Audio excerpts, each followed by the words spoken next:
Should anyone be surprised by the anti-Black racism in the Russia and Ukraine conflict? What say you, sir? No. No, no one should be surprised. Just so you know. It's just a simple no. Like, no. No one should be surprised by the anti-Black racism in the Russia and Ukraine conflict. I mean, I could really just make a long story short. I don't even have to get too heavy into this, but I might say something that's going to come off offensive, and I'm not trying to be. I'm really not. But I'm gonna just say it. My thing is, when are people going to get it? Like, when are people when are people just going to take off the rose-colored glasses, stop looking at the rainbows and the unicorns and all this other shit, and it's global. And again, this goes back to white supremacy. It goes back to the system of white supremacy, which is global.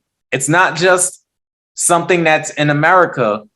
Racism / white supremacy. And sometimes I just say racism, white supremacy, because as soon as you just say racism, then a non-Black person will come in and say, oh, well, Black people could be racist too. Fuck that. And by the way, Black people can't be racist. Black people could be prejudiced, but you can't be racist. Let me just put that out there. So as soon as you say racist or you talk about racism, somebody wants to deflect and always talk about how Black people are racist. Whatever. So I just say, you know what? Racism, white supremacy. I'm going to just say it like that. Or I just say white supremacy. It's global. Straight like that. It is all over. So when I heard about racist behavior towards Africans out there in the Ukraine, I wasn't shocked. I wasn't shocked like everybody else was. Now, I know some people weren't shocked, but then you have people out there who, for some reason, are shocked by what took place, where basically they were denying passage to African women and children to get on the, to get on the trains. I mean, what did y'all think was going to happen? Of course, they're going to prioritize the white folks over there. Of course, they're going to prioritize the white Ukrainians over there. Black people are last. And anywhere you go on this planet, Black people are especially when we're talking about a mixture of Blacks and whites, Black people are going to be last, period. Like, there's no situation where Black people are going to be prioritized over the white people. It ain't going to happen. It doesn't happen generally. Now, obviously, I'm not in every part of the world, but come on, we know the deal. We know the deal. This isn't rocket science. It's racism, white supremacy.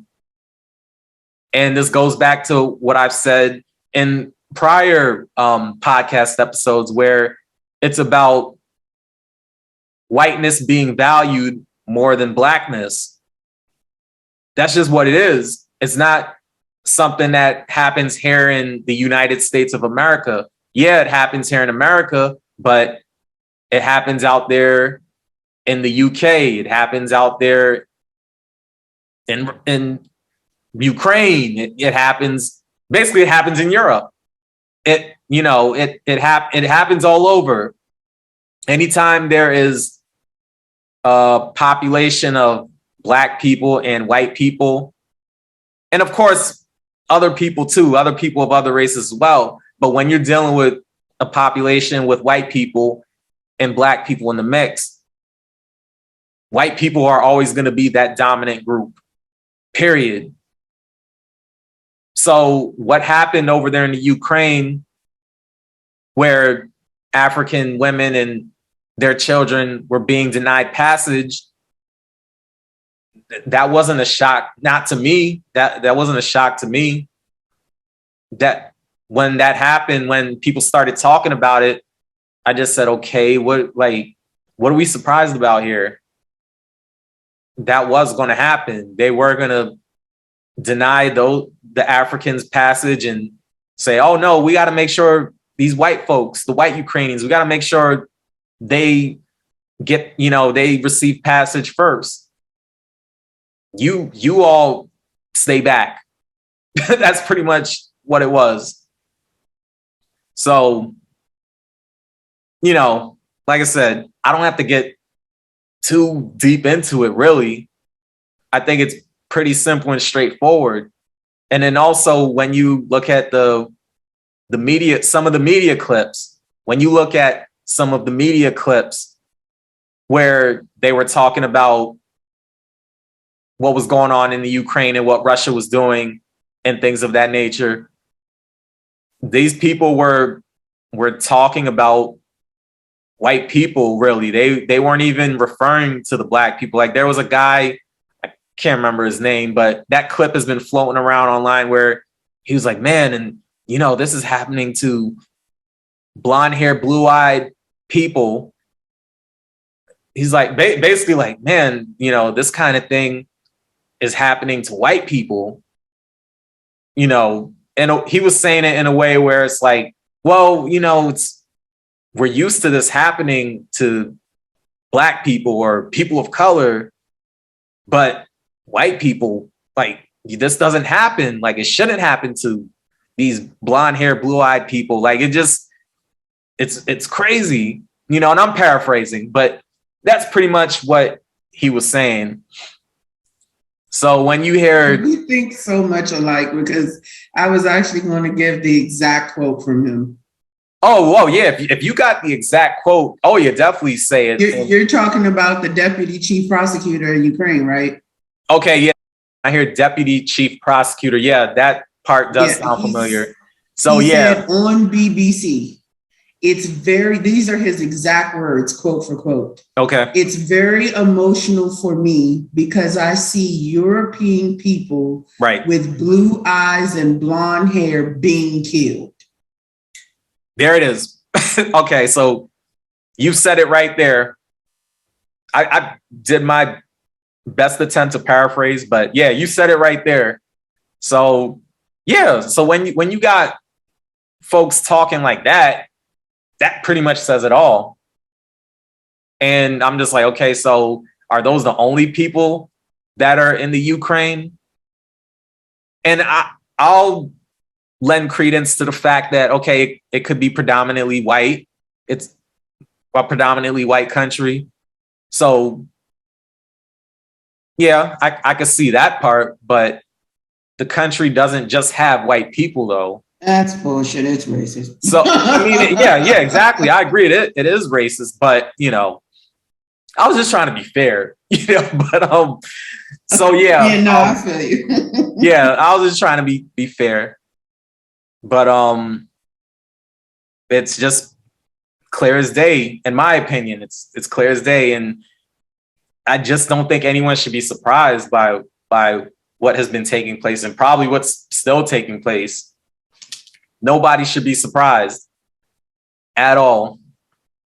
I mean, that's pretty much my 2 cents on that matter. Okay.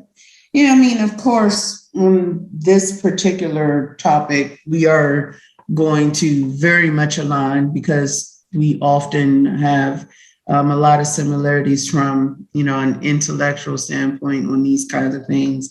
As you so very well put it, no, I'm not surprised. I'm never surprised by any act of racism. I'm just not. Me neither. Okay?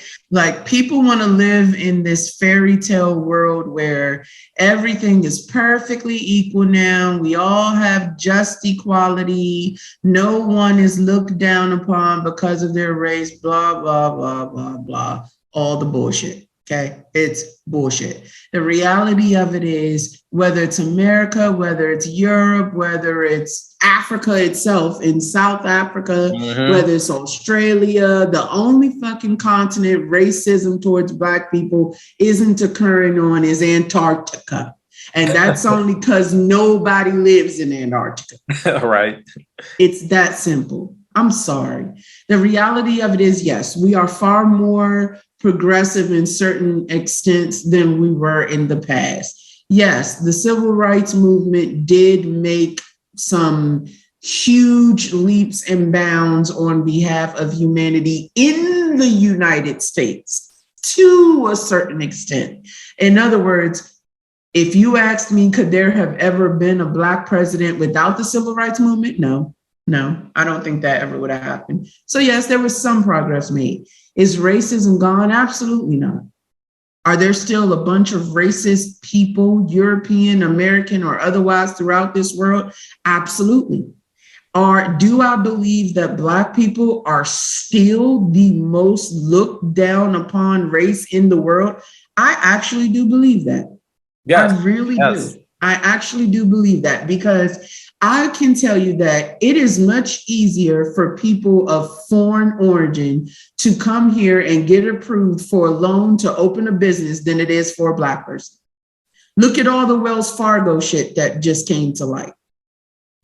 That's the people want to live in this fantasy world where they say, no, Black people have all the same opportunities as white people and every other race of people. They're just lazy. They just don't want to get it out the mud, blah, blah, blah, blah, blah. It's complete and utter bullshit. It's not true.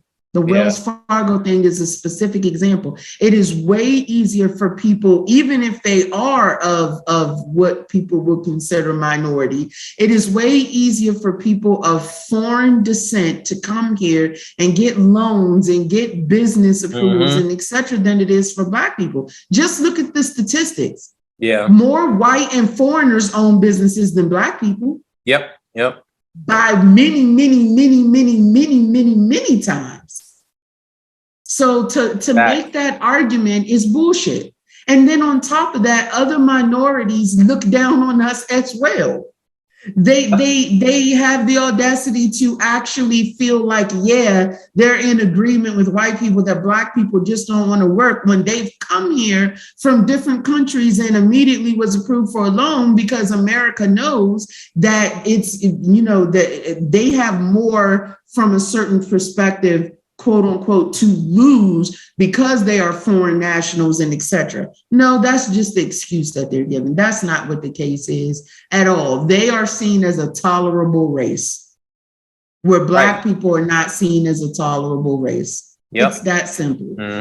Some white people feel like Black people have the audacity to be screaming that racism still exists when they can go to college and affirmative action. And yet Black people are one of a few groups who've never even received reparations.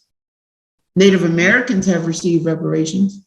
Japanese Americans have received reparations. And they didn't even go through periods of slavery as long as African Americans did or Black people did. It's bullshit, and I'm sorry, but I'm not going to speak on things in a sugar-coated tone so that people feel better about themselves. Yeah. You want to feel better about yourself, stand up and address the issue face to face, because that's what I would do. Right. I have friends of all races, cultures, creeds, white, Black, Spanish, or etc. And if someone was mistreating them, I would stand up and speak on their behalf.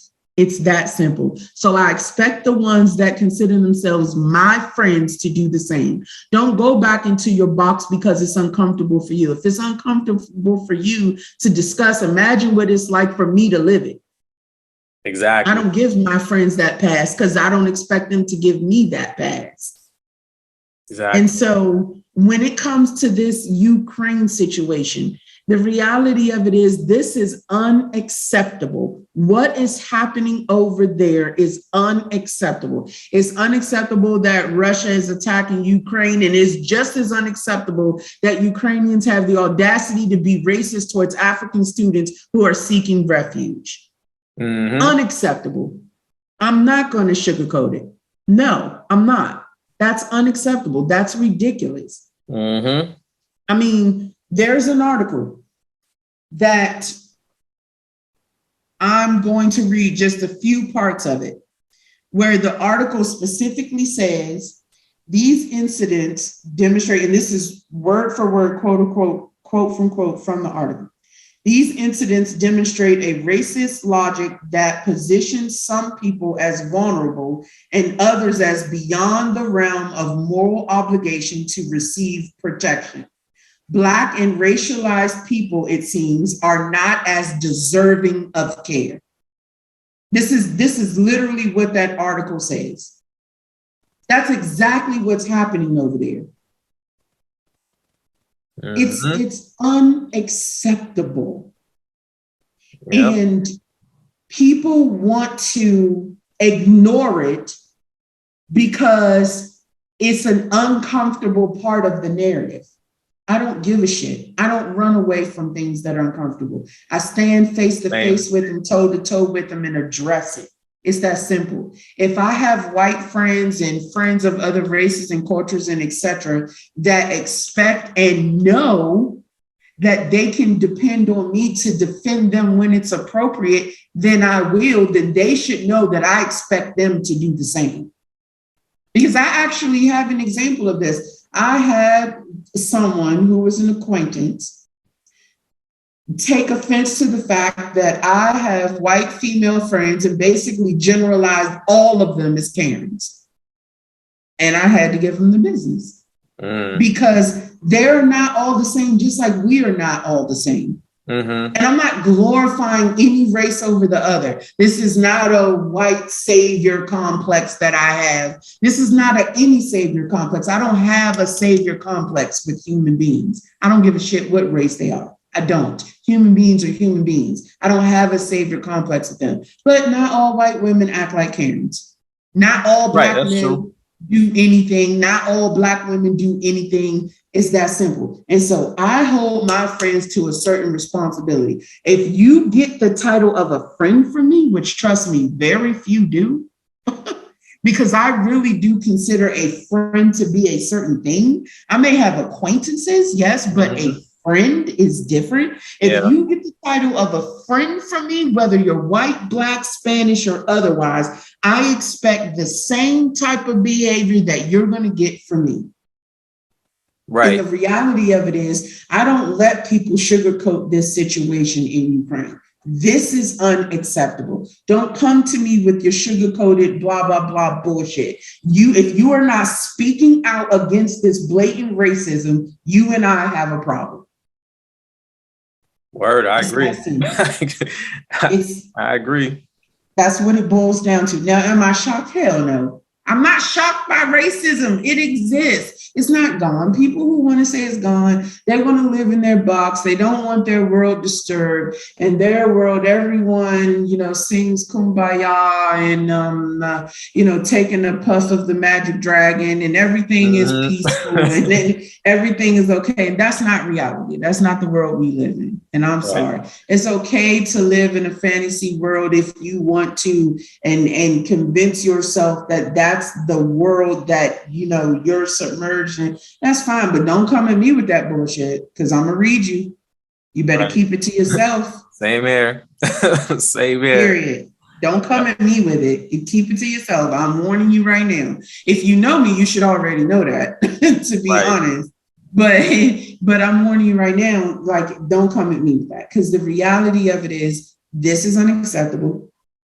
They are literally, there's that same article references a scene where some refugees were loading a train to escape the conflict, and they were prioritizing them by white Ukrainian women, and there were free seats on the train in which African women were not allowed to get on the train, even though there were free seats. It says, here's a direct quote, "While white women and children were given priority on vehicles departing the country, African women were barred from trains leaving Kyiv, even though there were empty seats."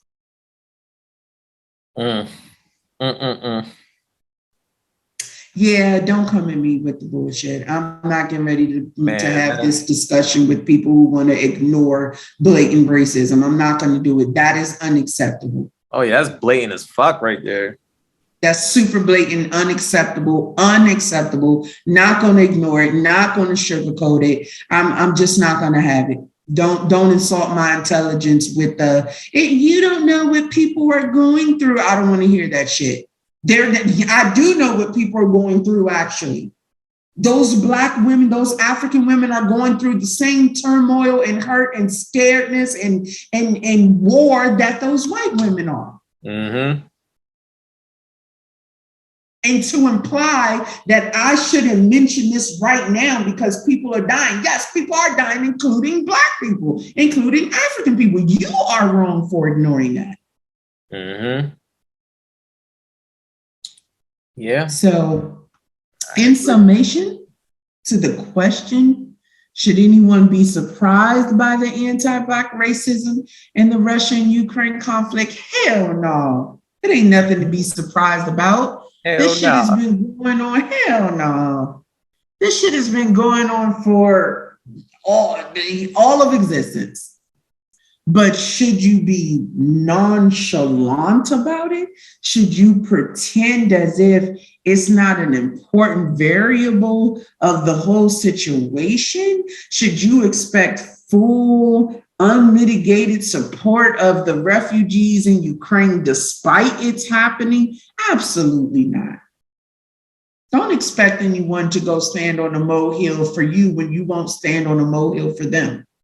Mm-hmm. It's that simple. Yeah. And those are my 2 cents on it. Yeah.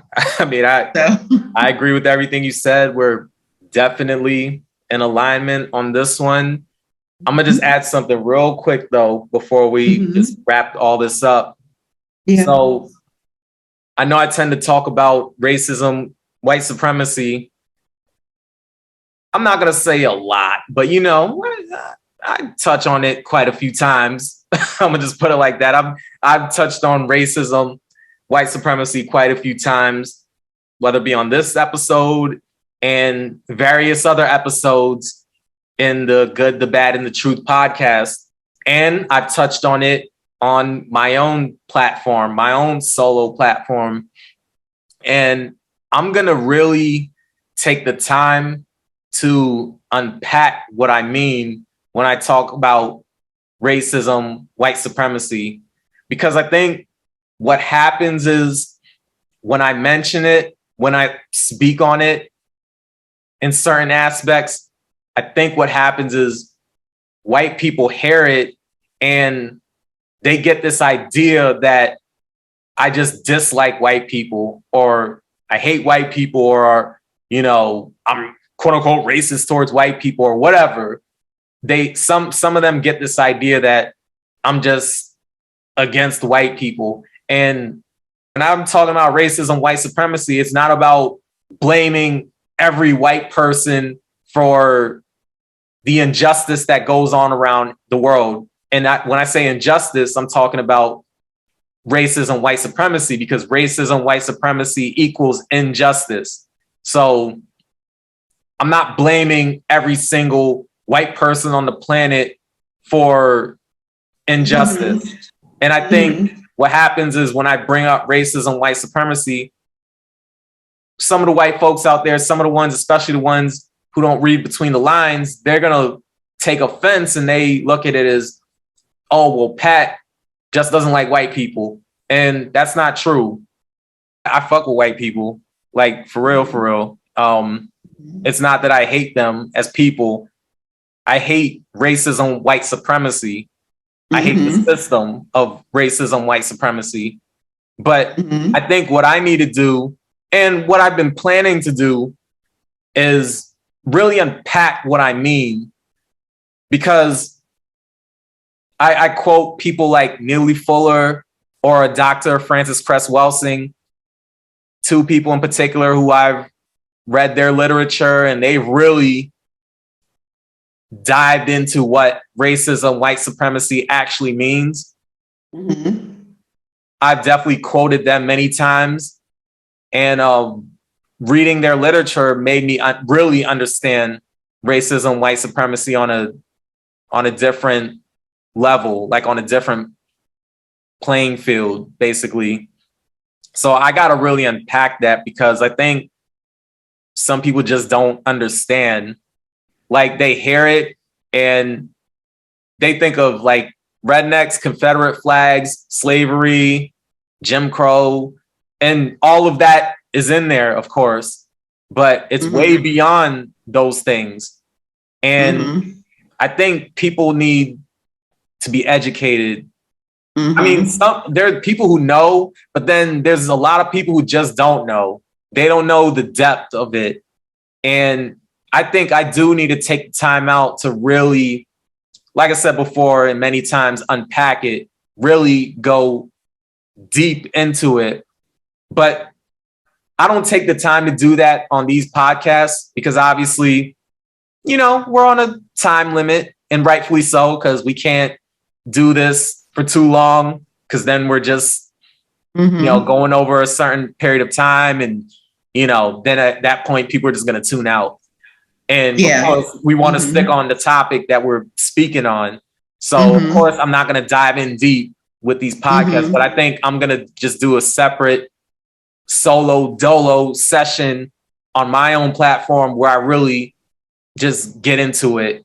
And that way people get a better understanding of why I'm bringing this into the mix. Why am I talking about the system of racism, white supremacy? That way people can get into my mind and see, okay, this is where all that's coming from. This is why he thinks X, Y, and Z. This is why when this incident occurs or that incident occurs, he speaks on it from that angle. So, yeah, I think I'm going to just do that, you know, because there's a lot of confusion. There's a lot of confusion, and I got to unconfuse people. So that's what I'm going to do. So that's it. Gotcha. Okay. No, fair. Good stuff, sir.